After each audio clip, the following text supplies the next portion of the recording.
Good day, Earthlings. We're going to talk today about the BCS compost spreader. Now, this one's obviously upside down, so it's got some problems right off the bat, but we're not going to pay attention to that. We did that on purpose.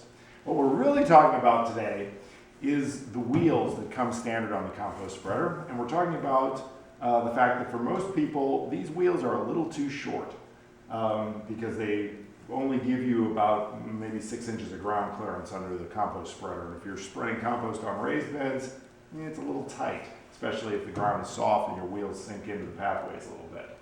So, since we at Earth Tools don't like to leave anything just lie the way the factory came out with it, we said we need to come up with something to get the bigger wheels on this thing. The big problem, of course, was that this belt guard, or not belt guard, it's a chain guard. There's a chain drive driving the mechanism of the compost spreader. This thing is right about up against the wheel, so you're just not going to get a bigger wheel on with this guard in its standard configuration. So we went ahead and came up with a kit to put bigger wheels on it, but as what this necessitates is you, the owner of the compost spreader, if you already own a compost spreader, sending us your belt guard so we can cut part of it away to accommodate the bigger wheels. Either that, or you have to get it done yourself with a local fabrication shop, just have them cut that away with a acetylene torch or a grinder or something like this. But, you could just leave the chain guard off, but then you would have an unsafe machine, because if you're using the thing, walking next to it, and your pant leg got caught in the chain, it would get chewed up, or your little kid could put their finger in it. You really don't want to run it with the chain guard off. But you can take the chain guard off, mail it to us, and we'll do the modification and ship it back to you with the wheel kit. Or you can, take care of cutting it away yourself. You can kind of see the difference in how these things are. You basically cut away this portion here all across the top to make room for the new wheel. So I'm going to go through the procedure of putting this wheel kit on. First thing I'm going to do is take the chain guard off. Now I've already loosened up the fasteners, so I'll just be able to take these off by hand. This takes a couple 1/2-inch wrenches to remove the belt guard. One there, and one down here. That one's actually tighter. I guess I got that a little too tight. Now remember that this is I've got the compost spreader upside down for this procedure, so if you're doing this with the compost spreader on the ground normally, you're going to have to deal with just the appropriate locations for those bolts. Now, of course, if you don't want to flip the thing over, you can just jack it up, so you can take the one wheel off and do it one at a time, or however you want to do it. The one wheel is held on by a bolt and nut. Actually, I already loosened that up, which is why I was able to remove by hand. This is a lock nut, so normally it's drawn all the way down. When you bring this down to tighten either the standard wheel or the bigger wheel kit, it's important that when you tighten it, you just barely snug it. That is, bring the lock nut down, several turns until it just touches the metal. You don't have to crank and crank and crank it, because you don't want to deform this thing and actually pinch it onto the shaft. So anyway, remove that, pull the original wheel off. The different wheel we've got going is actually a wheel off of one of the walk-behind tractors we sell. The standard wheel is 3.5 inches wide and 16 inches tall. The larger wheel we're using, we can do with 2 different sizes. Typically, we figured we would sell the 20-inch tall wheel, 5 inches wide, 20 inches tall.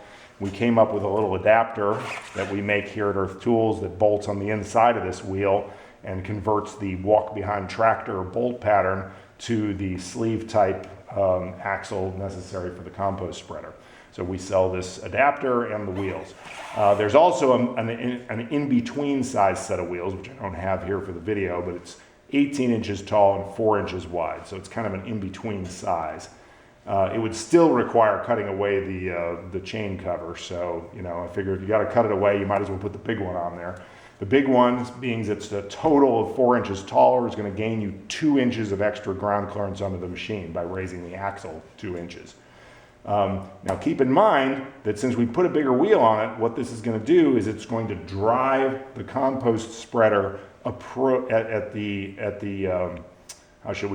appropriately slower speed. Because we're actually, for every foot of travel that the compost spreader is moving, the axle is actually going to be turning 20% less because the wheel is 20% bigger.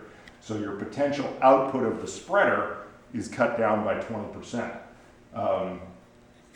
It should still be enough though. I mean, that's not enough of a reduction that I don't think you're not gonna really notice that much, because really the more limiting factor of the spreader is the gate opening in the front. That is, the gate only opens a maximum of about 1 inch.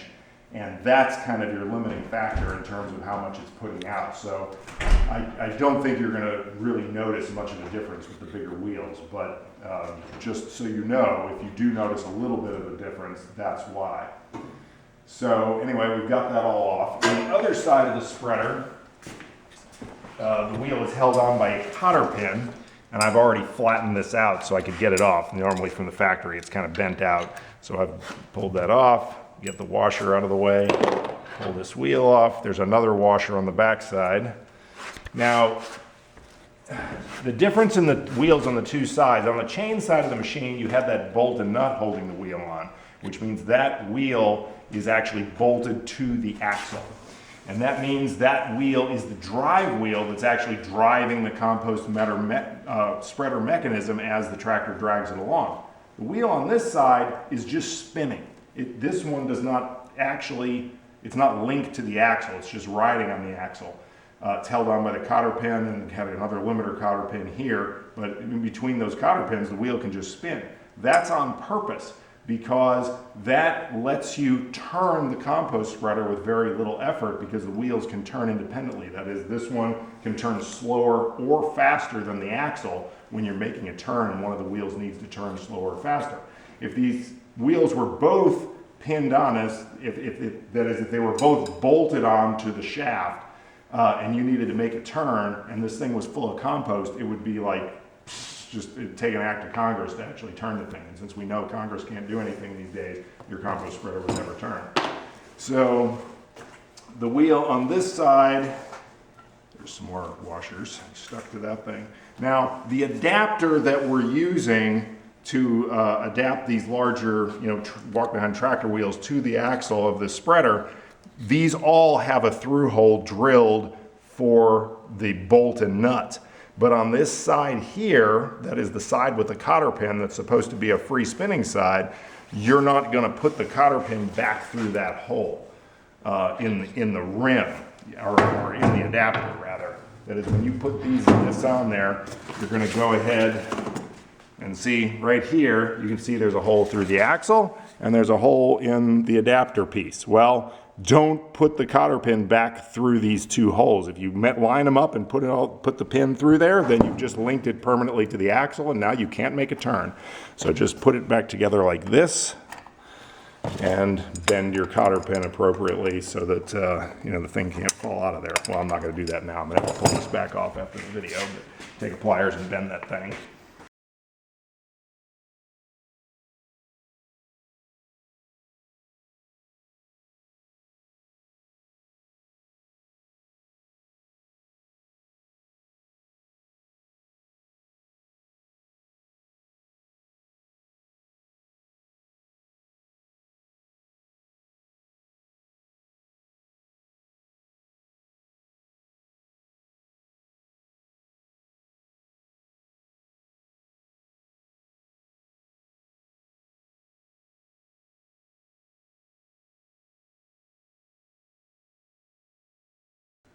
An important note here, when you're installing the wheel that's going to free spin on the axle, you definitely want to make sure that the axle shaft and the inside of this have grease present. You've got to have grease on these things. There is no grease fitting on this hub adapter that we've manufactured. Now, the original wheel had a grease fitting on it that came from the factory that way, so you could occasionally pump some grease in here because, of course, this wheel has to be able to free spin and you don't want it to seize up on there from moisture or anything else.